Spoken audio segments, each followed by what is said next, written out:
So what has my coach and y'all's pastor been up to?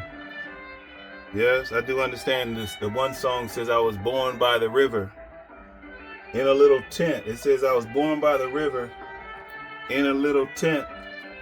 And something like, just like the river, I've been running ever since. Yes. Who does that sound like? He's been running ever since. He's been running game ever since. Who does that sound like? Ran enough game until he got caught up on the robbery charge. Until he got caught up on those 14 years or 6.5 years. Yes. And then he ran some game. Apparently he ran some game while he was inside the prison walls. He ran some game in order to commute his sentence and shorten his sentence. He ran some game. Is that right? And so the song says, just like the river, I've been running ever since. He's been running the game. Yes. When he registered for the Pen Pal program, and he happened upon Megan, yes, the saintly Megan, the missionary Megan. He's just like the river. He's been running ever since. Is that right? Okay. When he started filming these YouTube videos, and at some point the light bulb, it went off in his head. He said, hold on now. Okay, we already know I don't like to work. Yes, I'm not one for the work. I'm not one for the 9 to 5. Yes. And so he's like, hold on now. This YouTube thing could be just as profitable, but a whole lot easier. Yes. Remember, he was sitting on that side by side, giggling at you heavy followers, talking about, oh, it's so easy. He's like, yeah. You guys just don't know. Just like the river, I've been running ever since. I've been running ever since. Yes. When he ran game on his own mama, Grandma Lily, tricked her, fooled her, deceived her into signing that woeful contract to be employee number one. Okay, signing up to be the number one employee, to work harder than she had ever worked in her lifetime. Yes, he's been running game ever since. Yes. When he said, Grandma Lily, all you had to do is take some film, take some footage of your journey down here at the ranch. That's all you got to do, Grandma Lily. Yes. Okay, and he was running game. Grandma Lily said, oh, it sounds good. Grandma Lily, all you got to do is put your double wide. Okay, plop your double wide down on our land, Grandma Lily. We'll run some game on the viewers and pretend as though we gave this land to you, Grandma Lily. Just like the river, he's been running ever since. Yes. Okay, now that Grandma Lily has been excluded from the filming, is he still running game? Yes, he's going to shift. He shifted the Resurrection Ranch from an actual plot of land over to the IAG property. Is he still running? Is he still running the game? He's been running ever since?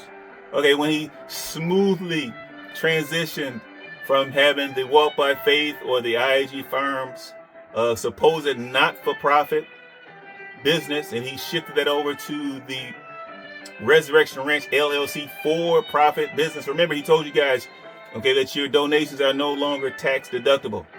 Okay, they're no longer donations; they're actually tips. Yes, and they're gifts for the entertainment value alone. Yes, he's been running game ever since. He's been running just like the river. He's been running ever since. Is that right? It's been a long time coming. Is that right?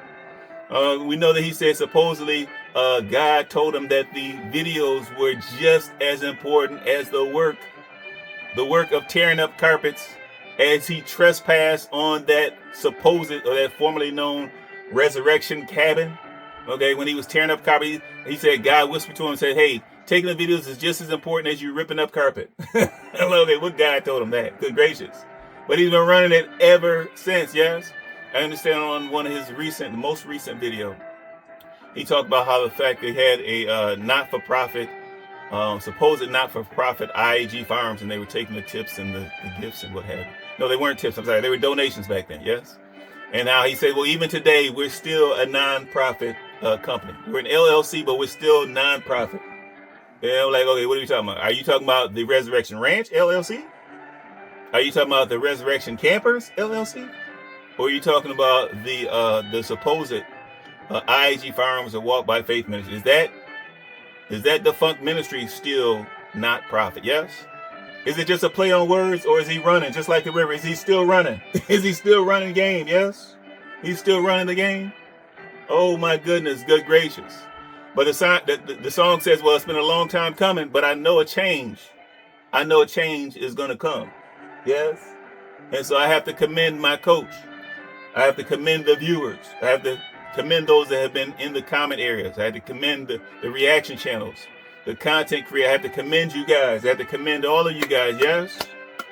Okay. It's been a long time coming, but a change has come. A change has come. Yes. Okay. Remember previously when it was time to go and process meat, Megan would have to scale that ladder. She had to scale the ladder and go up there and grab the coolers. Yes.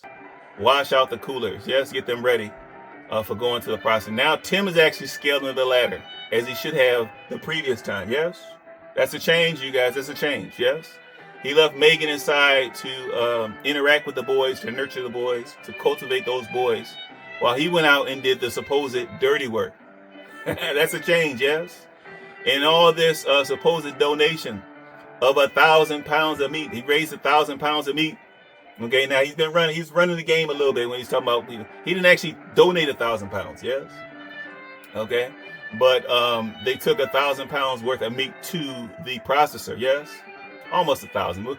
We'll say close to about 900 pounds of meat. That's still a lot of meat. That's a whole lot of meat, yes? But that's a change for him to actually donate some of that meat, for him to donate some of his excess, yes? Now, more selfless folks, more charitable folks, they don't wait just for the overflow for them to contribute to those in the community that are needy, those in the community that are less fortunate. They don't wait until their stuff is overflowing. They don't wait until their coolers are packed and stacked full of meat, okay, for them to decide, well, now we're going to donate some stuff, yes? Okay, they don't wait for that to happen, yes?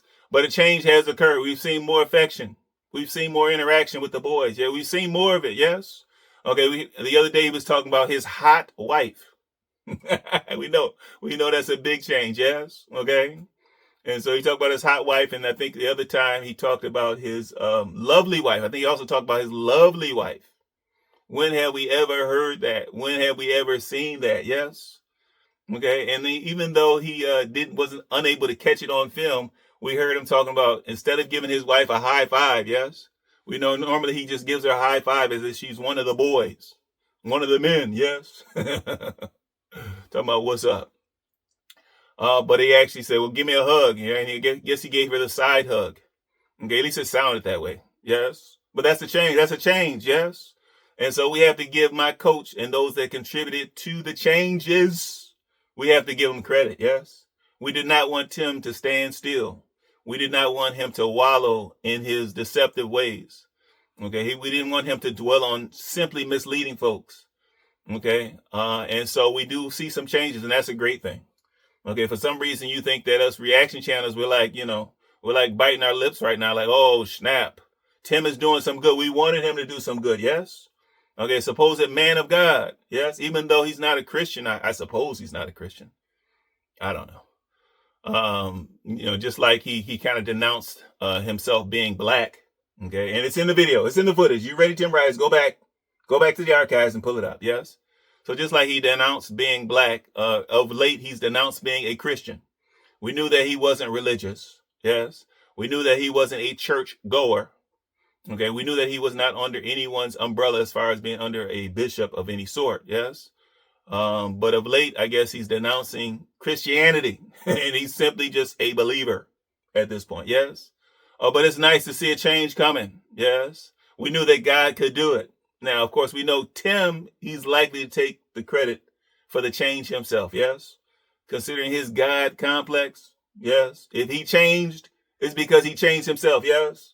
It's not in response to the reactions. It's not in response to the commentary. Okay, he would say it's not in response to the critiques that he's received. It's not in response to the scrutiny. It's not a reaction to the discerning viewers, to the critical thinkers that have been observing his actions. He would claim that it's not in response to any of that stuff. Although he's stacked up these foolish P2P nodcasts. Yes, he's stacked them up. And as of late, that has bled over onto his promos for his trailers. His rants against the reaction channels, yes? But however we got here, a change has come. Keep going, Tim. Don't talk about it, be about it. All right. But all right, welcome back to the end game, where today I'm going to give you guys a very quick, very ultra quick reaction to the recent IAG Farms video, where Tim, I think he's talking about donating that 1,000 pounds worth of meat. The ex-con became a farmer, something to that effect. So I'm going to give you guys my reaction to that video here. All right, Tim talks about, he opens with talking about how they run their property like a family, like a business, and like a ministry.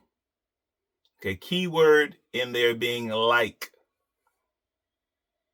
Okay, why would you have to run your property like a family? You have a family. Okay, you don't have to pretend, yes? Okay, you don't have to force things when it comes to being a family, yes? Just be nurturing, be supportive, okay? Be a provider, okay? So what do you mean you run your property like a family? Okay, and you say we run it like a business. No. It's more than like a business, okay? You run the property absolutely as a business. That's the priority one. So what do you mean like a business? It's a business first, clearly. Okay, clearly the decisions around that farm are based upon business first, yes? Okay, clearly when it comes to your filming, when it comes to the time you dedicate to editing, when it comes to Megan having to go out there and tote around that camera, when the boys have to memorize their lines, they have to rehearse their lines, and you're spending time writing these scripts, clearly it's business first. So what do you mean you run your property like a business? Okay, and then don't forget that you reminded folks, you tried to claim that your business is supposedly still a nonprofit business. Okay, and so still nonprofit, but you run it like a business. Okay, all right. So now bear in mind, Tim, just be careful when you say nonprofit. A certain percentage of what comes in has to go out. Okay, and so if you're keeping the majority of the profit, as you mentioned before, you talk about profiting yourself. If you're keeping the majority of the profits, it's not nonprofit. Yes. Okay. And then you say you operate the property like it's a ministry. Keyword being like, as in portraying a ministry. Okay. As in putting on a picture, painting the picture of some mythical ministry. Okay. There has been no ministry. Okay. There's been no ministry work there for years. Okay. Pulling up a few scriptures does not qualify as being a ministry. Okay. But further, Tim talks about this being a monumental day. And remember, I'm trying to give Tim credit for making these changes. I'm sorry, for him changing due to the reaction and responses that he's been getting, due to the flack that he's received. Okay, so I'm trying to give Tim credit for that. But he acknowledges that today is a monumental day, yes? Okay, forget about the fact that we've already seen this Newman Foundation donation activity. We've already seen that in about 4 or 5 videos. Forget about that fact. But he acknowledges this is a monumental day because they're going to donate a portion of the proceeds from processing those pigs and those sheep. Okay, it's a monumental day. But Tim, before you were implying that you guys have been donating, you've been giving away meat for months. Did you forget about that? You say you've been doing this all along, Tim. You just never showed it to us. Okay, and you claim that, well, we're not the type of family.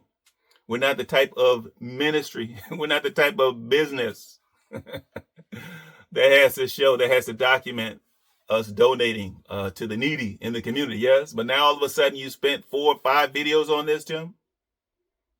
It's a monumental day because you're giving away this meat, a large quantity of meat, Tim? I thought you had already been doing this for months or years. So why is today all of a sudden something different, Tim? Was that a slip up? Like, as in the first, monumental would be like the first time ever. Is there truth in there? Is there some truth embedded in there, Tim? Yes. Mixed in with the deception? Yes. Is there some truth in there? Monumental. But tell us more.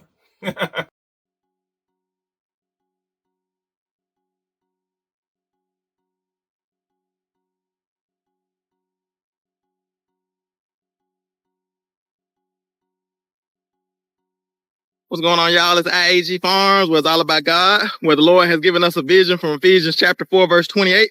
It says, let him move stove, steal no more, but rather let him labor, working with his hands so he can have something to give to those that are in need. And that's the vision and the purpose for our farm and this ministry. Like I said, we run our property like a business. We're running like a family. We're running like a ministry, all wrapped up in one, and the Bible teaches us how to do all those things. Like I said, we don't have to separate those things at all. But it's an amazing thing because it's a monumental day, because y'all saw when we took all those animals to the processor, and that's the biggest haul of animals that we've taken to the processor so far since we've been farming, raising animals, raising meat, since the Lord has given us this vision. We took 3 hauls.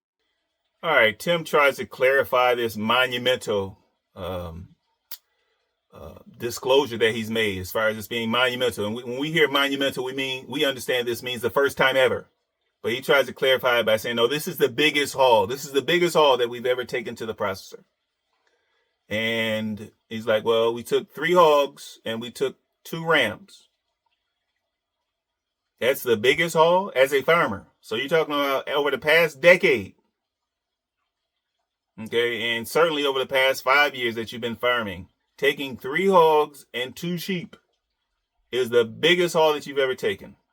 Okay, so now that right there supports the fact that you never donated any of this meat in the past, yes? Because previously it was, 1 hog at a time, maybe a couple of hogs at a time, 1 sheep, maybe a couple of sheep at a time, yes? And we know you're keeping all of that meat, yes? Okay, so you're further verifying the fact that the reason why this is a monumental day is because you've never donated any of that meat, yes? You always kept it. You kept the excess. You got excited about packing out your own freezer. Yes. But tell us more.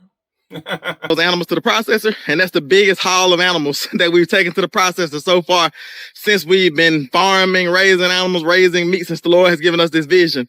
We took 3 hogs that were probably 250, 300 pounds a piece. And then we took 2 rams also that were probably 80 pounds a piece. So we literally 3, 6, 9, we literally took about 1,000 pounds of meat to the processor to get processed so that we can fill our freezers for our family, so that we can fill the freezers of those that are in need, so that we can also donate to a local food pantry so they can distribute those items to the people that need them in the community. Tim talks about how when they're donating to this local pantry, they'll be able to give it to folks that are in need.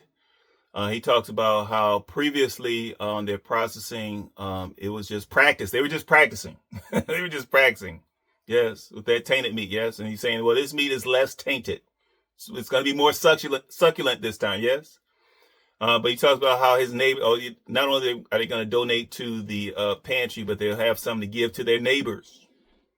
Okay. And Tim lets on that he shared some meat with his neighbors in the past. Yes. And he says, well, they got a taste of that tainted meat, yes? And they're chomping at the bit for more, yes?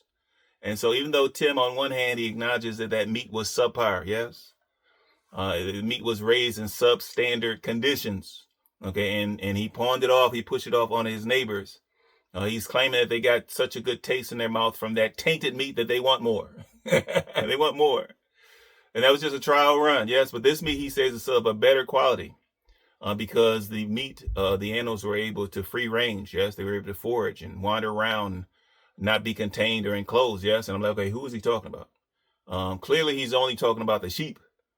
Clearly, he's not talking about those pigs, yes? Because we do know those pigs were contained in that pig pen that was attached to the barn site, yes? And so clearly, they weren't wandering. They weren't free ranging, yes? We do know that a certain percentage of their diet was based on poop, yes? Okay, we know that they were wallowing and drinking and eating of the poop, yes? Okay, so the sheep may have had a good quality of living, but the pig, not so sure about that. And so Tim says, well, the pigs were 250 to 300 pounds each. We know that means that they were 250 each. And he says, well, the rams were about 80 pounds each. Yes, and we do understand that even if you have a 300-pound pig, you don't get 300 pounds of meat off of it. Okay, and Tim learned that lesson on one of his recent processing trips. Okay, yes? And so we do know that he exaggerates, so that means those pigs are probably about 250 pounds. What does that mean? Did they get 200 pounds of meat off of each of those pigs? I'm not sure about that. Okay, but let's say they got 200 off each pig. That would be around 600 pounds. Let's say they got 50 off of each of the rams. What does that amount to? What we say? We said 6 plus another 100. That's about 700 pounds. Yes. But Tim says literally, there he is with the literally. Okay. And so even though his numbers added up to 900 pounds, he said it was literally about. That's a contradiction. They cancel out literally and about. Okay. So literally is exact. About is an estimation. So he says it was literally about 1,000 pounds. No, it was not literally about 1,000 pounds. Yes. So it was somewhere in the neighborhood of 700 pounds of meat. Okay, Tim. So while you're at it, we're going to need you to go back and correct all these clickbait thumbnails that you've been putting out lately. Yes. But tell us more. Tell us more.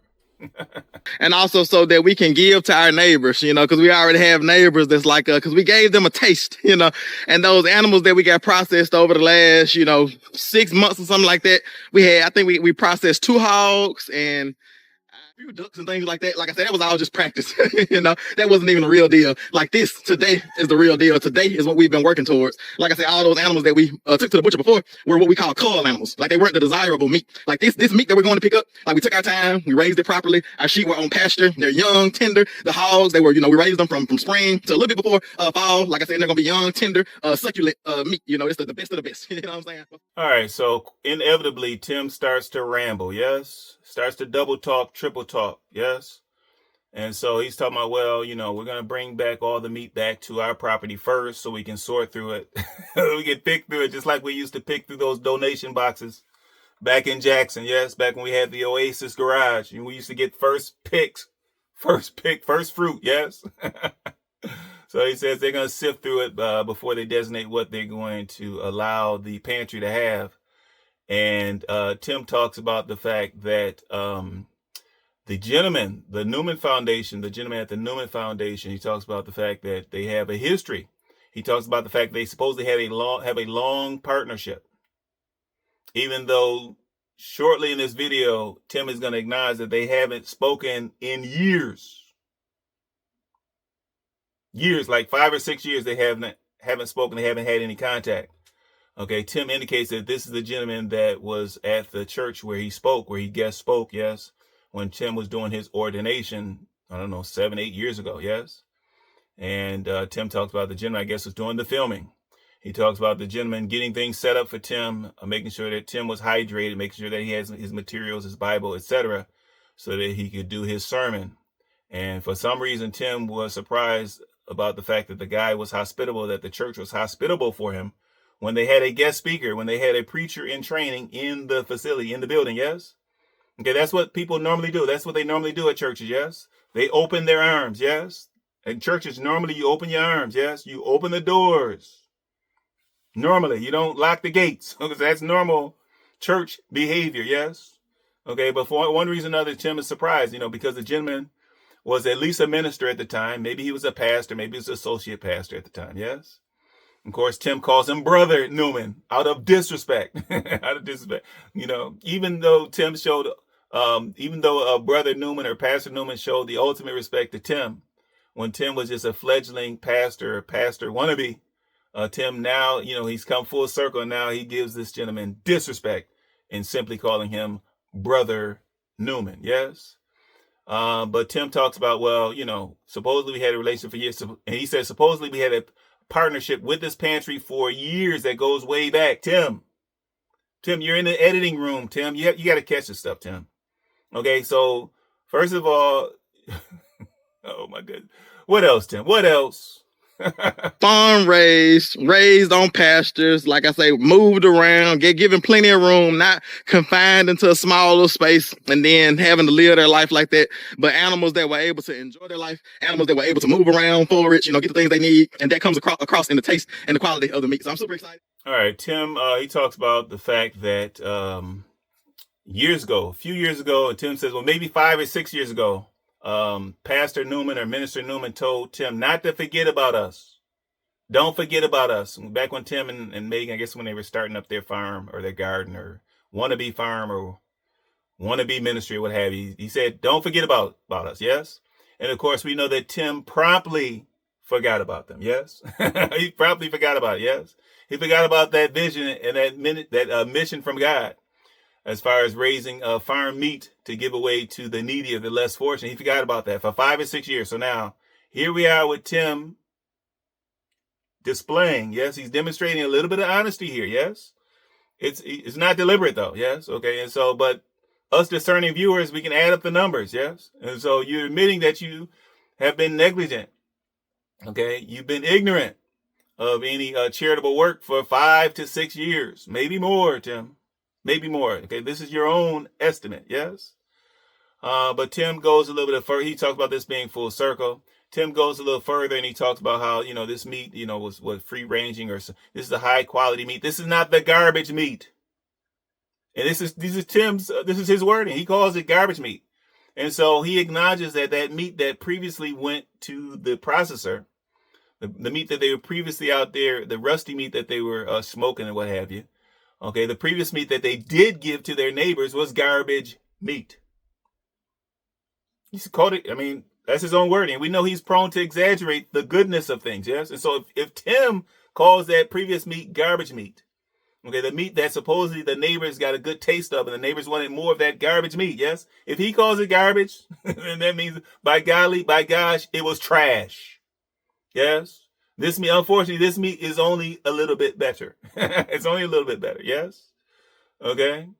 It's improved by the fact that they pulled those pigs from that derelict, from that awful pigsty, from those terrible substandard conditions that they were wallowing in down at the mini barn. Yeah, so they're better in that regard, but not in regard to their upkeep, in regard to them having a full, a fruitful diet. And not having that diet consist a certain portion of poop. Yes. But tell us more, Tim. Tell us more. Out here in Mississippi, but we're gonna make it happen. And we have, like I say, 3 hogs and 2 rams that we're picking up from the processor.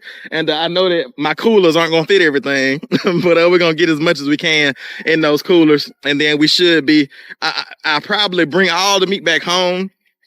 And then we get it all organized, because we also might give a financial donation as well to this food pantry that we're going to donate 1 full hog to, and maybe a little bit of sheep as well, a little bit of lamb as well. But we may also contribute financially to them as well. Like I said, it's a well-known ministry partner of ours that we've done work with in the past. Like I say, actually, the founder of this ministry was like, I don't know how to explain it, but when I preached my first sermon, like when I got licensed and ordained as a minister, Brother Newman, because the name of this foundation is the Newman Foundation, but Brother Newman, him and his wife started this foundation. But when I was preaching my first sermon, Brother Newman was assigned, like he was one of the men in the house of the church. He was assigned to like be my assistant that day, to make sure I had my Bibles, make sure I had my water, make sure my microphone was right. It's just a beautiful thing to see, this coming full circle, because Newman, like, even though in positional rank as far as, wisdom and elders in the church, he was ranked above me, but he didn't see it as a big deal to serve me on that day, when I was preaching my first sermon and getting licensed and ordained as a minister and everything. So, all right, so Pastor Tim,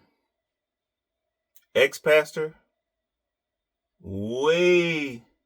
former pastor, way in the past, ex-pastor Tim, he's talking about this meat being anointed.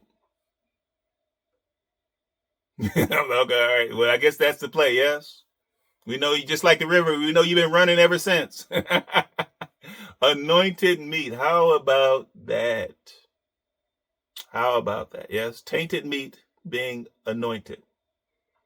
Oh my goodness. And he talks about on this ministry, or this farm journey, how they've been able to break down certain social, racial, economic barriers through this ministry, this non-existent ministry. They've been able to pray for others. Yes. Now, certainly, if anyone was doing any praying with regard to your donation to the food pantry, it was Pastor or Minister Newman praying for you guys. Yes. Okay. No, I know you guys kind of pressured him about whether or not he was watching the IAG Farms, and he said, well, my wife watches you guys all the time. Yes. Okay, and so he says he's seen some of the journey along the way, and so yes, of course he knows what's been going on. He knows about the shenanigans that have been going on.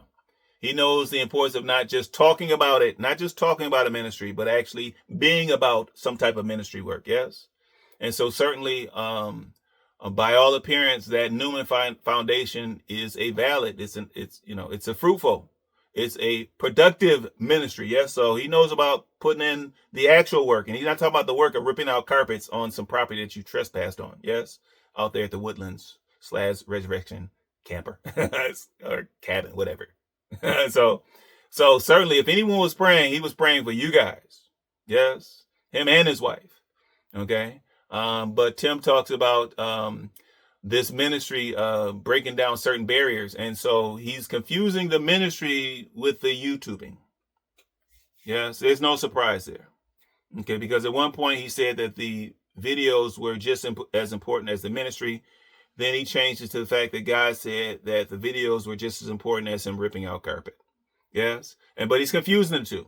Okay, so it's not the ministry, because there is no ministry. It's not the ministry that's crossing social barriers or racial barriers. It's actually the YouTube videos. Okay. Let's call it what it is, Tim. No need to exaggerate here, Tim. Yes, I'm trying to give you credit for changing. Yes. It's been a long time coming. We hope that a change was going to come, Tim. Let me give you credit. Okay, Tim? Tell us more.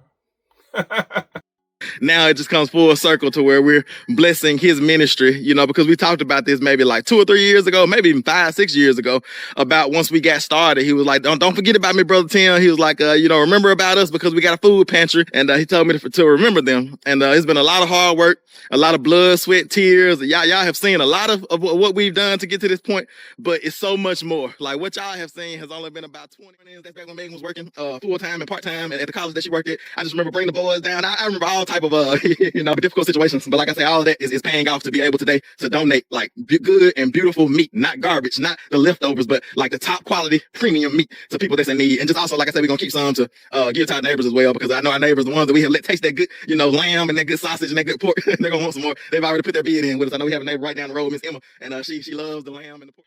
All right, now don't lose sight of the fact that Tim talked about this being a monumental day. Yes.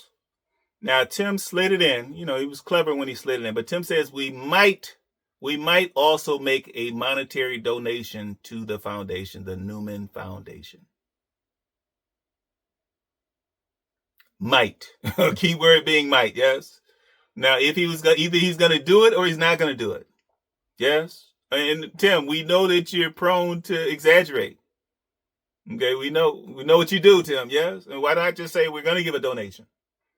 Okay, and so what are we saying? We're saying there's a difference between an exaggeration and an all-out lie. And so if you say you might give a donation, is that less? Is that more not non-committal? Yes. Are you less committed because you say you might give a cash donation to the foundation versus saying we are going to give a donation, which would be an outright lie? Is that what we're doing at this point, Tim? But all right, so now after Tim talks about this monetary donation that they might give, okay, any other responsible, reputable man of the house, he knows whether they're going to give a donation. He knows how much they're going to give, yes? But Tim said we might. But after that, Tim, he has some footage of him traveling down the road, some of that beautiful footage of him traveling down the roadside, yes? Of course, he has a camera on his cell phone, as if he's expecting a phone call. And to our surprise, it was no surprise. The scripting was a little bit forced. To the heavy Tim file, to their surprise, the phone rang and it was Megan. And I guess she was talking about the donation site or donation sites or what have you. Yes. And of course, Tim caught that on camera, even though in previous months / years, he claimed he never caught anything on camera. He never taped anything because they're not those types of folks. That's not their type of ministry. But now he's even taping the conversations related to donations. Show us more, Tim. Show us more. Not particularly be in need. You may have a deep freezer full of meat, but we feel like this meat that we're producing is anointed. You know what I'm saying? So we get a chance to bless people with it and pray for them and minister to them. And, it's a beautiful, beautiful ministry. Like I say, we are able to minister to people through this farm journey that we never would have contact or interacted with like in normal life. And so it's just a beautiful thing. It's breaking racial barriers. It's breaking like social, economic barriers. Like I say, we have been at some of the richest places, mansions, 100, 200 acres, and we've been at some of the simplest places, and we're just able to fellowship through this farm journey, and Coming voice call from Megan Sales. What's up? I typed out the list and I also sent a picture. Okay. Sounds good. Yeah, I took 2 pictures because the first one was cut off a little bit. So you should have the list of just like, donation hog and the number, text it to you, and then there's also a picture. All right. Sounds good. I'm about to pull up now. Okay, great. See you later. All right. Bye. Bye. All right, as they're unloading the meat, the sausage, Tim's favorite, Tim's favorite, yes. There's footage of little Noah struggling with one of those bags of sausage. Yes, struggling. Yes. And then we realize that, of course, the cameraman in this case is Megan. And we're like, hold on now, Tim. Hold on, Megan. That's Tim behavior. Okay, watching one of your kids struggle while you catch it on film, or watching your wife struggle and you merely tape it, merely get the camera footage. That's Tim behavior. But Megan, she's trailing little Noah as he's struggling with his bag of sausage. Okay, and he's struggling with it. And he finally gets it over to the card table, the toddler card table that the boys eat on. And Megan, she opens the door of the refrigerator. So that's her part. And I'm like, okay, that's Tim. That's what Tim normally does. He normally does the easy stuff. And so she leaves Noah to struggle even to lift or raise it. And Noah says, I don't know if I can reach that high. Yes. It's so heavy I can barely walk through the house, let alone lift it up onto the shelf in the refrigerator. And so Megan, she opens the door. So she's like, so she, for some reason, she's satisfied with her boy, her little boy, her baby boy struggling to get that sausage into the refrigerator. And then there's some footage of Timothy Jr. and he's struggling with his bag. He's not struggling as much as Noah, but he's struggling to get his bag up in there. Yes. And Megan's just taking the footage. Yes. And then there's subsequent footage of all of this meat. And Tim claims that Megan said she wanted 80 pounds of sausage meat. 80 pounds of it. And I'm like, okay, who wants 80 pounds of sausage? Yes. Who requests that? Yes. If anything, Megan was requesting a day at the hairdresser. Okay. A day at the hairdresser. Yes. Maybe a few moments at the salon, but certainly if she was requesting anything, it wouldn't be 80 pounds of sausage. It would be a day at the hairdresser. But good gracious. But hordes, talk about hoarding. Hordes and hordes of sausage. Yes. Now we know they have the pork chops and we know they have the spare ribs and they got the lamb meat and all that. So they're hoarding meat. Okay, even with the little bit that they gave away, they're still hoarding the meat. And this sausage accumulation is just ridiculous at this point. What do they have? They plan on having sausage for breakfast, lunch, and dinner. Yes. Okay, now if this was such high quality meat, why is the majority of it been turned into sausage? Why is that? I mean, this is absolutely ridiculous. I mean, it's hard. It's hard. I can't take no more. Available now at... Let's do it. Come on, boss. So we put that in the refrigerator? Just put it, I'll show you. Okay, you want to go? Yeah. Come on, let's go. Thank you, Thomas.